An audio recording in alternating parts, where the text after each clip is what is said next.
But so what we have planned this morning is just kind of a run through of mortgage, insurance, and title industries, and kind of letting you guys know what's happening, the changes, how they're adapting.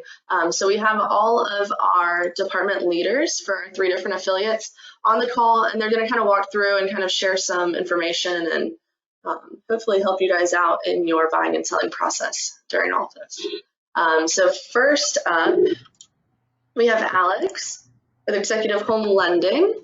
If you guys can see him, Alex, will you wave so people know who you are? Awesome. All right, I'll let you take it away. Okay. Well, good morning, guys. Thanks for joining. There's a lot to talk about in the lending world. I know you guys have probably seen a lot of updates from various lending partners about what's going on. I know a lot of folks in the retail world, they're dealing with a little bit more complicated issues than we are, mainly because we've got so many different investors that we can send loans to. But it's a daily changing thing. Monday, one of our major investors announced different guidelines. Yesterday, another one did. And it's getting very, very complicated to close loans right now. But rates are still strong. I think we're probably going to come through this virus thing pretty well and have a V-shaped recovery. At least that's what I hope. And just going to talk to you a little bit about some topics today. So first off, I want to go over the forbearance process. There's a lot of misinformation going around, and I know for us particularly, we've got a lot of past clients calling us about this situation, especially if their job or their employment's been challenged during this time. Looking at the slide, just for instance, let's take $1,000 monthly mortgage payment.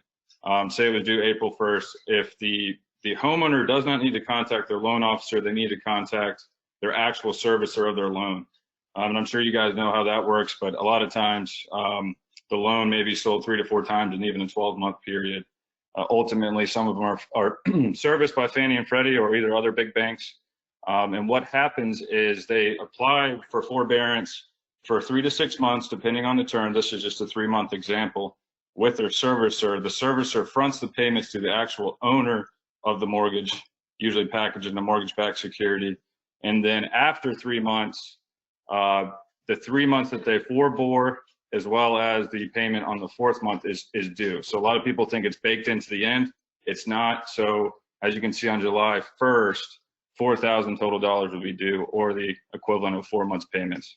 It does help out a little bit in that those payments don't have to be made. It's pretty much a 3-month loan, interest free, but it is going to cause some liquidity issues in our market, which is going to impact rates and ultimately overlays on the underwriting section. So if you have any clients that are looking into this, past or present, I would just warn them that it's not baked into the end of the loan. I would probably say if they do apply for this process, maybe take some of the stimulus money they would receive or any other funds and try to save as much as possible, because that might be quite the bear to make all 4 payments in the 3rd month or all 6 payments in the 7th month. All right, we'll go to the next slide. So as you guys have seen, I know we had a conference, or I guess a organizational-wide call about 2 Fridays ago, webinar, and a lot was coming up about Open Door and Zillow not buying homes, some of these investor iBuyer programs. The same thing has happened in the lending world. About 2 weeks ago, the non-QM, which is non-qualified mortgage space, kind of came to a screeching halt. Everything in process stopped. And what those programs typically are for self-employed borrowers, 12 or 24-month bank statement programs, asset-based lending, or even investor no-doc programs. And then some of them are near-prime programs where they've had bankruptcy in the past year or so. It's a little bit interesting to see, because those loans, typically the self-employed bank statement and asset-based programs, are considered to be safer loans and better investments for investors and hedge funds, because a lot of the hedge funds own these companies and buy these loans because they yield a little bit more of a coupon rate from the mortgage payment. And typically, you know, someone may make $1 million a year but only claim $40,000 income on their taxes. That's a better loan than a low credit score FHA loan. However, with the liquidity issues in our market, the level of risk and being able to churn that capital is getting very hard to do. So that's why those non-QM lenders have kind of seized up. We've heard that it may be a temporary thing, maybe 3 to 4 weeks, but a lot of them have dried up from the market entirely. There's only like 3 or 4 major non-QM lenders, where at the beginning of the year there were 25 to 30 across the country. So that's just something that's going on. If you do have some of those borrowers, I would, or potential home buyers, I'd probably ask them to wait and try to go the conventional route or the qualified mortgage route with government loans or conventional loans. So as well as with that, in the past 10 days, we've had even more tightening guidelines and overlays from the qualified mortgage space. And I saw in the RE/MAX Facebook group yesterday, a lot of folks were talking about the Wells Fargo announcement that they won't do credit scores below 680 for FHA and VA. For us particularly, we are blessed to have enough investors to kind of shop our loans to. And this time, it's great to have that. And our lowest score that we can do right now is 620. It used to be 550, down to 550. But now they're tightening up to 620. But there are some overlays with debt to income ratios and reserves that are not typical guidelines. It's really investor by investor. So I just ask that if you do have a buyer that's shopping around, ask your loan officer or your go-to mortgage person just to make sure that they qualify and that they can stick them with the program, because this is changing daily. Just for instance, yesterday we had a client go under contract for a higher priced FHA loan towards the top of the county limit. Their debt to income ratio is like 48% or so, but there's 621 credit score, and we only have one investor right now that's taking that. Whereas a week ago we had 5. So it's really getting tough out there. We do think this is all going to be temporary, but it's kind of stay up to date with all this stuff as it is changing daily. This is the fastest changing amount of change I've ever seen in this industry, as something's new every day and we have to stay up to date with everything. That being said, I think I've already probably touched on that. FHA and VA are tightening guidelines as well. 620 minimum FICO and lower DTI requirements. A lot of times FHA, you can go up to 58, 59% debt to income ratio, and that was a good product for us. But now FHA and VA are going to be almost as tight as going conventional, at least in the near future. A lot of industry experts in the field are actually calling for FHA and VA to probably seize up until around April 15th. That's kind of the estimated date. I don't know if that'll happen for sure, but ultimately with the forbearance program and what's going on, they think that the lower credit scores in FHA and VA are the particular borrowers that might take advantage of that program, making it very, making those type of loans when you sell them not very wanted in the marketplace, let's put it that way. Another issue that's going on is the IRS is not processing tax transcripts anymore. Borrowers are able to go on and log on to the portal, create their own account and be able to pull their tax transcripts, but a lot of times this is something that needs to be verified in order to close a loan. We've seen investors do some strange things to kind of let that go, and they'll pull it in a couple months and verify it from there. But a lot of times, the borrowers are going to have to go another step further in order to get their own tax transcripts, whereas previously we could do that for them. Okay, well, moving on, I know you guys all know about the interest rate situation. I've got a couple slides coming up on that just to explain a little bit of that. Okay, so at the top, we've got the 30-year average mortgage rate. This graph is it goes to April 26th. It's actually much higher this week. I looked this morning to see if this chart had been updated. It's actually closer to 3.75 to 3.8. You'll see it on the next slide what the average is nationwide. Strangely, in the Carolinas, we're not as low on the conventional rate as California, New York, or even Texas, just because of pure demand.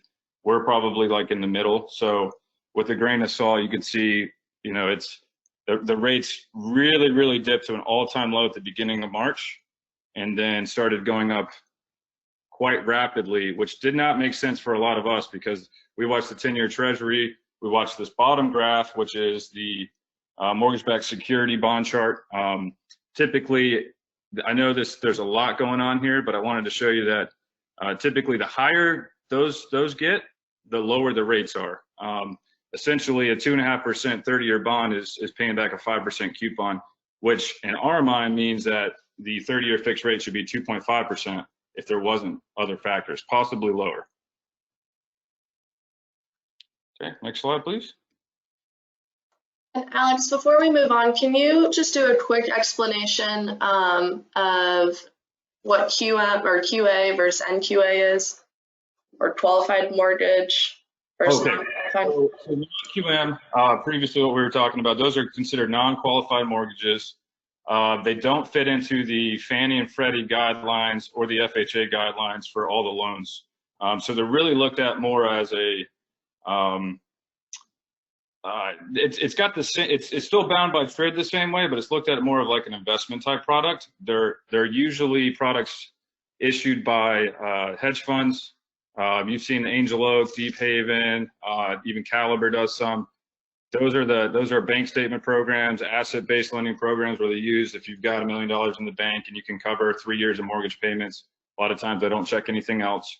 With those type of loans, there's usually a higher interest rate. They were getting down into mid 4% range for 30-year fixed, which was helping us out a lot. But most of the time they're in 6 to 7% range. But a lot of times it can help self-employed borrowers get into a home because we can prove income into their account either from bank statement programs of their business or from their personal account. And also there's some options for near prime programs where they've been 1 year out of bankruptcy or 3 years out of bankruptcy and don't qualify for the qualified mortgage space, which is the conventional and FHA and VA route. Perfect. Any other questions on that before we move on? And guys, I got the chat up, so I mean, feel free to shoot anything over if you got any questions while I'm going over anything. So here we are with current rates. This is as of yesterday, about 6:30 in the morning. As you can see, the 30-year fixed rate nationwide is up to 3.86. With the 10-year yield going down as far as it is, as well as the mortgage-backed securities of 2.5% coupon bond going up as high as it is, which usually correlates to lower interest rates, this doesn't make sense for anybody. There's a few things that I want to talk about that's why these are getting pushed up. Just to give you an idea, it was down to 3.27% on March 8th. So 3 weeks ago, we were much, much lower on the 30-year fixed rate. And I did do a little shopping yesterday. Just looked at a couple rates from some banks. A lot of times, the only competitors we have are not the non depository institutions as like a Movement or a Fairway. We usually compete with the banks on rate, but have a better closing time and process. Wells Fargo was at 3.75 yesterday, but they were charging a point of origination. So was Bank of America was at 3.625, but they were charging a point of origination. We're right there at 3.625 with some of our programs. Of course, it's a 740 credit and above, 20% down, and it goes down from there. But we were locking some folks in the 3 to 3.125% range earlier in the month. So just to give you an idea of how much has changed. I'm sure you guys all saw the Fed's announcement 2.5 weeks ago on a Sunday night. Obviously, they cut the federal funds rate to 0. We know that doesn't really correlate to mortgage rates. It is still a product just like retail, where supply and demand somewhat drive the rates. A lot of demand in the refinance market earlier in the month is pushing up rates a little bit. But what we're really seeing right now is a lot of investors and banks all over the place, especially if they service their loans, they're seeing a decrease on the service release premium, because these folks that are doing forbearance, they may have to buy that loan back from when they sold it to someone. Those are in a lot of clauses. Heard that yesterday on the call with the president of the NAR. We're also seeing increased hedge costs because of the volatility in the market. So a lot of the investors can't hedge their loans appropriately. And quite frankly, I've heard a lot of stories within the loan officer community, like nationwide, that some banks are, if you did lock them in at a low rate, they're trying to push out the loan as far as possible so that the borrower backs out and they don't have to honor it. A lot of weird stuff on that end. They're also worried about early payoffs if we do go lower in interest rates. In the summer or so, a lot of times a servicer has to service a loan for 4 years for it to make sense to pay the service release premium, which is the price they pay to buy the loan from the originator.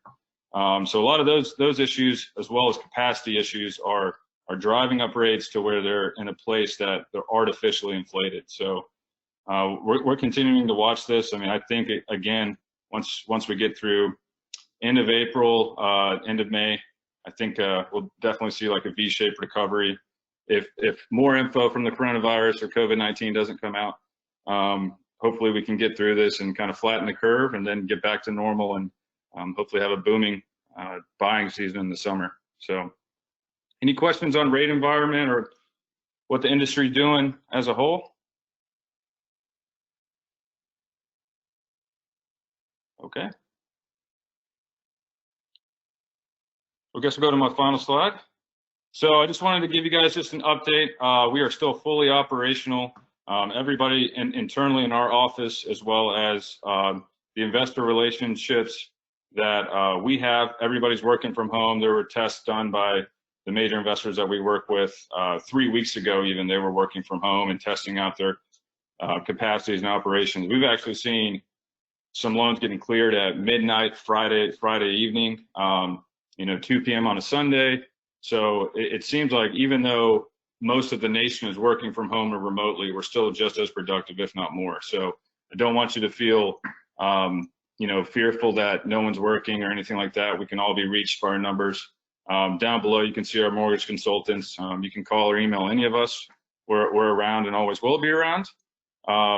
Something that we continue to do, and what's great for our process and our system, is that if we have we're not tied to one investor. So say you work at, Bank of America, Fairway, Movement, Loan Depot, something like that. If they raise, their FICO is a 680, we can still find other investor partners and find a loan, place a loan within that's, 620 or so on the FICO. So that's something we're always continuing to do in this status and operations, trying to find lowest cost of capital for your borrowers, ultimately, so that you guys can, as realtors, buy more house with them and they could afford more house. And that's something that's changing daily, and we're looking into it. I will say that the whole lending process, like you guys know, is experiencing extended turn times. Most folks are requiring 60-day locks. Most folks are not even locking loans. Some investors in retail shops are not even locking loans until the appraisal comes back or is ordered, so that the buyer or the borrower is really hooked onto the loan. The tax transcript thing is holding some things up as well. And then the appraisers, we haven't seen too many issues in Charlotte recently with appraisals. Folks have been able to get out of Charlotte and surrounding areas, been able to get out of their houses and go into the houses, or the appraiser has been, and they've turned those around pretty quickly. Haven't seen too many issues with appraisals, but I know nationwide they're experiencing some lag times. So, okay, I see a couple questions. Ro, I can definitely share my graphs. Sarah, if you could send around this presentation maybe, and then if you got any questions, feel free to email me or something. And then Jackie and Karen. So jumbos, yes, jumbos are very, very difficult right now. They're drying up in the marketplace. And a lot of that being said, we used to offer a 5% down, no mortgage insurance jumbo. It was tied to some typical investors that were in the qualified mortgage space, and it was actually a non-QM type product. And then some investors would offer an 80-10 where you got a second loan up to 90%, as long as you put 10% down. We are seeing that you have to be a 720 or above credit score with all of our investors, and you got to put at least 20% down, and DTI is restricted below 43%.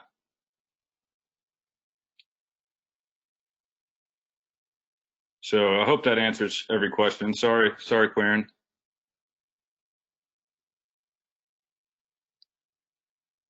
Any other questions?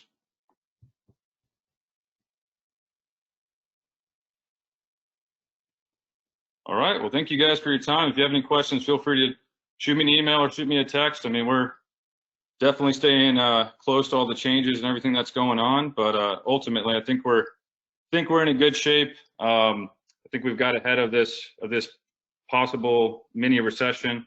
Hopefully, if we can get through the virus scares, we can have a V-shaped recovery and I'll get back to work this summer.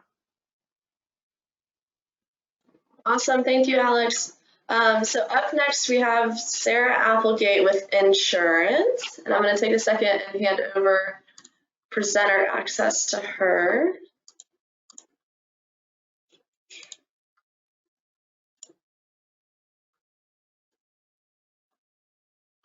Okay, Sarah, let me know if that goes through. Okay. All right, I think we're in business.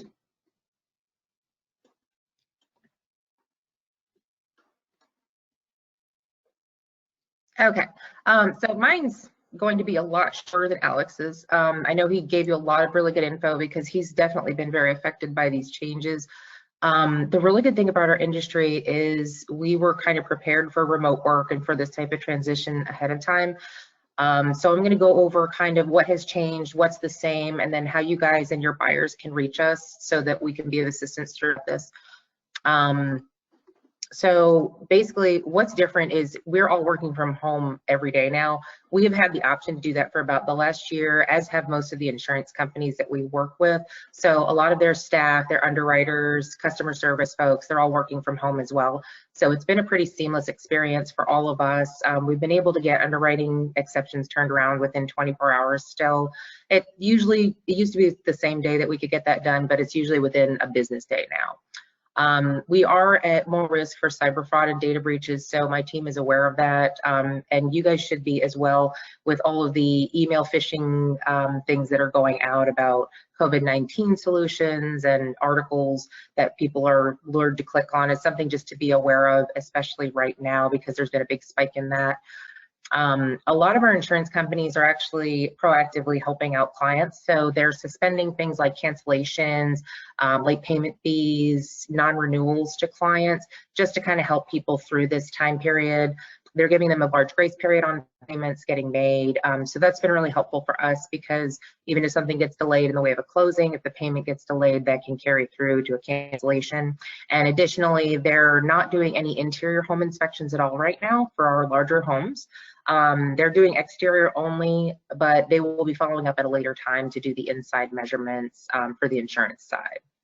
So for us, what's the same is we're able to provide the same level of service because we've been working from home on and off the last year again. We are still paperless, so that makes things a lot easier for us to get documents over to the loan officers, things like that. And we're still available via phone, email, and text messaging. And I've added video conferencing to my calendar. So if a client wants to do that, they are more than welcome to schedule that with me as well. For those of you who are not aware, we actually have online quoting available for buyers. So if they go to insuredbyexecutive.com, and I'll give you all this info at the end as well. And Sarah, I'll email these slides to you too. They just click on get an instant home or auto quote, and they can actually get quotes 24 hours a day, 7 days a week. We do get notified when they do that, but it at least gives them an idea of what we can do, and then we can follow up with them and fine tune the rates if we see anything where we can give them credit for, say, a newer roof than what was put in on the original quote. We will go in and do that and then follow up with them accordingly. If you have a landlord you're working with, they just need to click on that bottom button that says I need another type of insurance, and that takes them into the correct form for that as well. The instant quotes work for both home and car insurance. So if you have anybody that's relocating, they haven't been able to get the DMV yet, they're still looking around trying to figure that out, we're happy to answer DMV questions for relocations, especially since the DMV is not available by phone. I tried to call yesterday. They are so overwhelmed, they're not even picking up the phone for personal questions right now. So if we can ever help with any of that, please reach out. So this last slide I'm going to show you is just our contact information. We are incredibly reachable these days. So our website is up there for you. That's where they can get a quote. We have a group inbox for anybody that needs to reach all the salespeople at once. It's just sales insured by executive. And then I'm going to have Sarah send this out to you so you have all of our emails, all of our contact info, and then our calendars too. I know some of you got an email from me about a week and a half ago because a lot of you have closings that are pending. And if we can help any of your buyers keep them on track, please feel free to reach out to any of us. We are happy to help you guys through this. It's been very smooth for us, and we've been doing everything we can to keep buyers calm through all this as well. So if we can assist in any way, we are here for you guys. That is our job.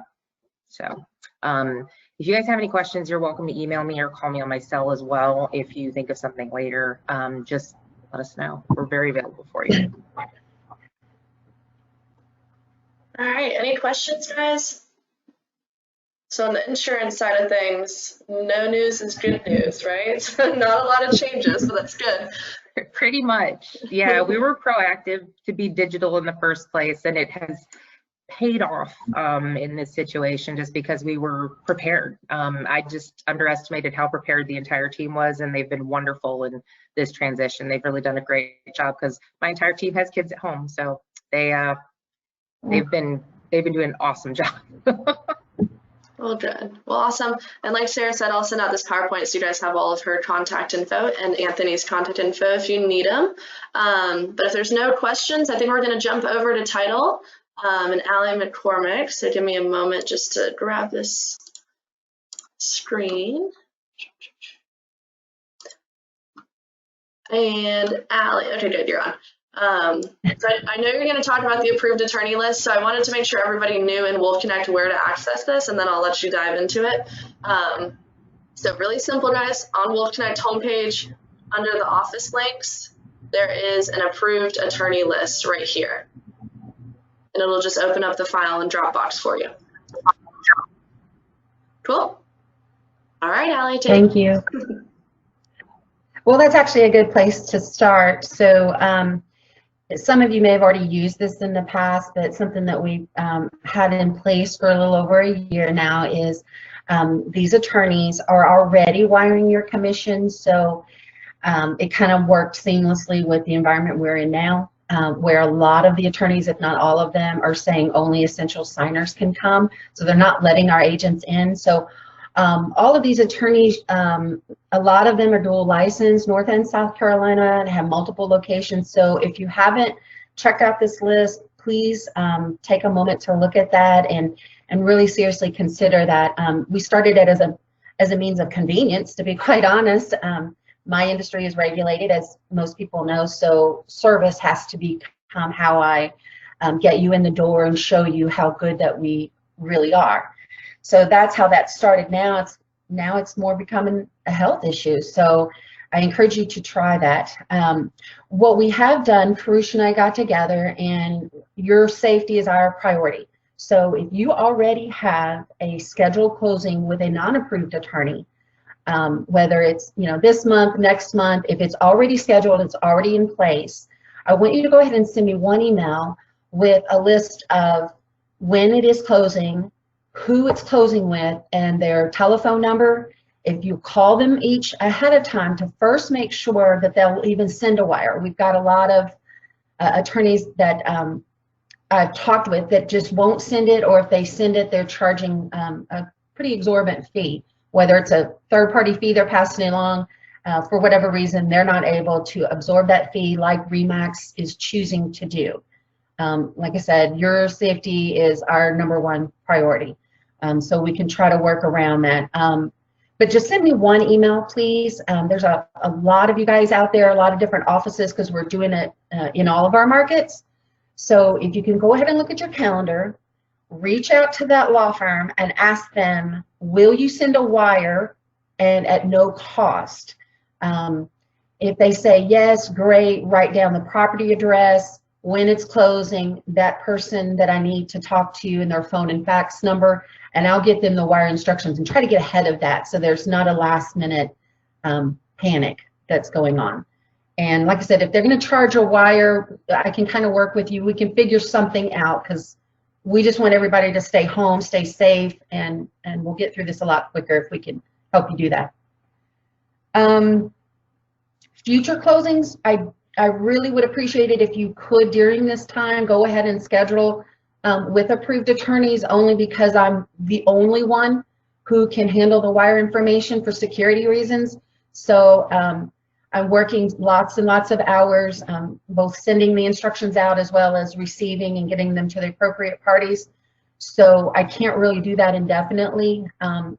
So at least during this time, even if you have your own preferred attorney, I would ask you to please consider using one of the approved attorneys. We really want to limit how many firms have our wiring instructions out there.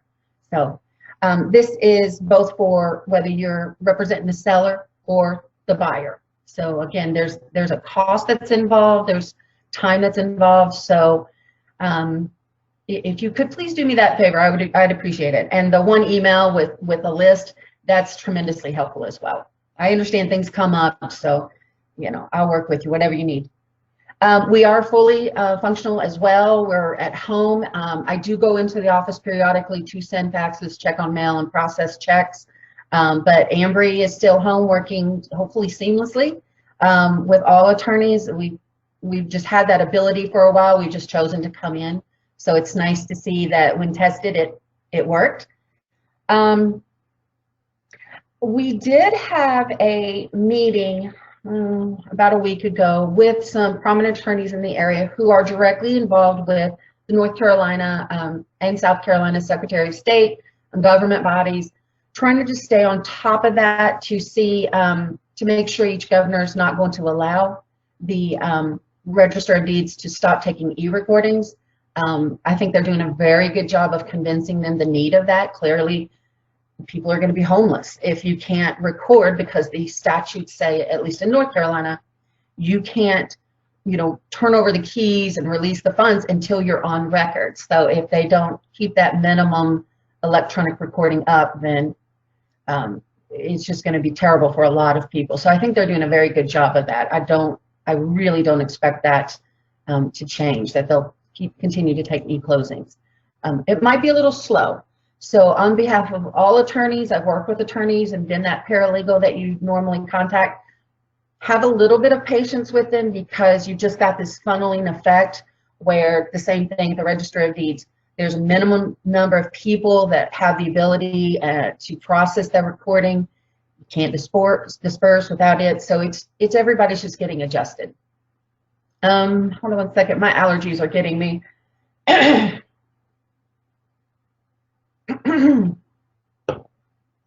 And that leads me into the last thing that I want to kind of just touch on. I think Alex touched on it as well, but I just want to reiterate the way the North Carolina statutes are right now.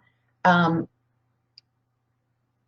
virtual closing where there is literally no face-to-face contact, I can't imagine that happening. I think it, you know, probably happens in a lot of parts of the country, but right now the holdup is our statutes say that notary has to see and be present during a signing, even if you're going to do, like, say, a power of attorney or a limited power of attorney, give one person the ability to sign all of the rest of the documents. There still has to be at least one person not involved in the financial aspect meet with a notary. So I just kind of want to make that clear. Don't hold that expectation out there. If you do have the opportunity and you are working with a lender that will accept a power of attorney, that's wonderful. Just talk with the attorney about if there's any additional cost or, you know, any arrangements that they need to make. I believe that's everything. I do want to say, as far as contacting us, there's still the same telephone number. The office is forwarded to my cell phone. So if you call, I know I've gotten a couple of calls while we're on here. If I don't answer, leave me a message or email me is probably the better route, because I can keep tracking that throughout the evenings and get back to you. So we're still able to be reached that way. And I think that's all that I have. I don't know if anybody has any questions. I'm going to pull up the chat here just in case.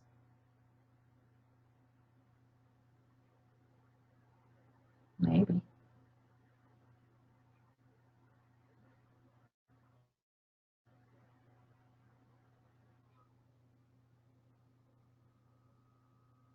Okay, yeah, I see Virginia saying Union County is behind. It's taken them a couple of days.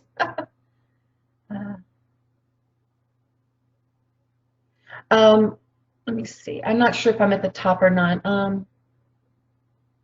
Okay.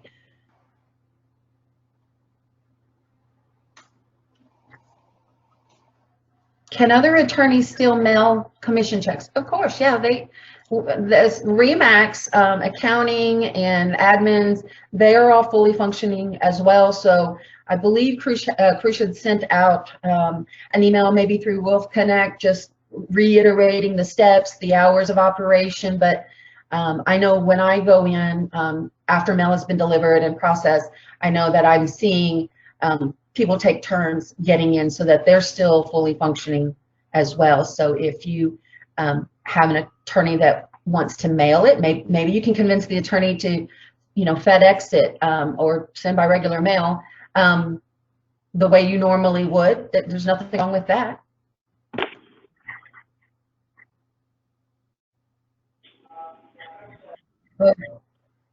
I'm sorry, go ahead.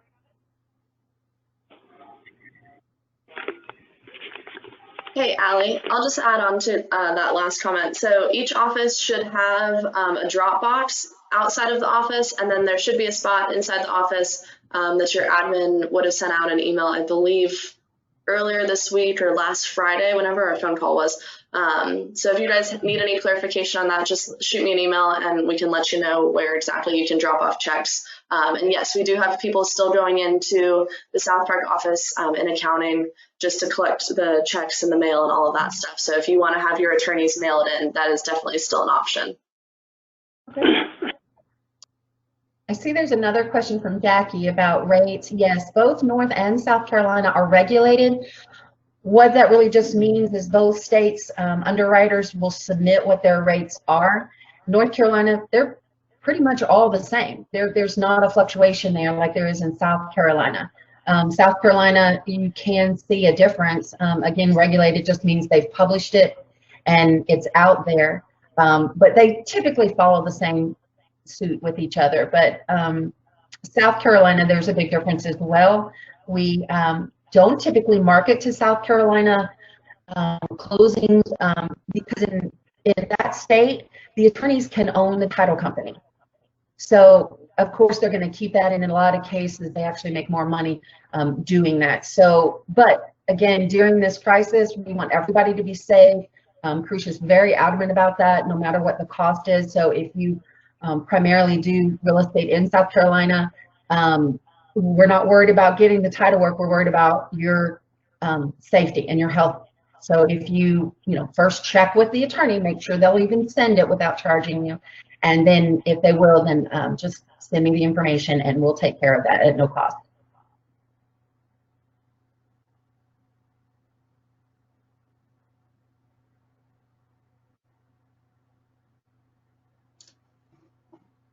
Any other questions, guys?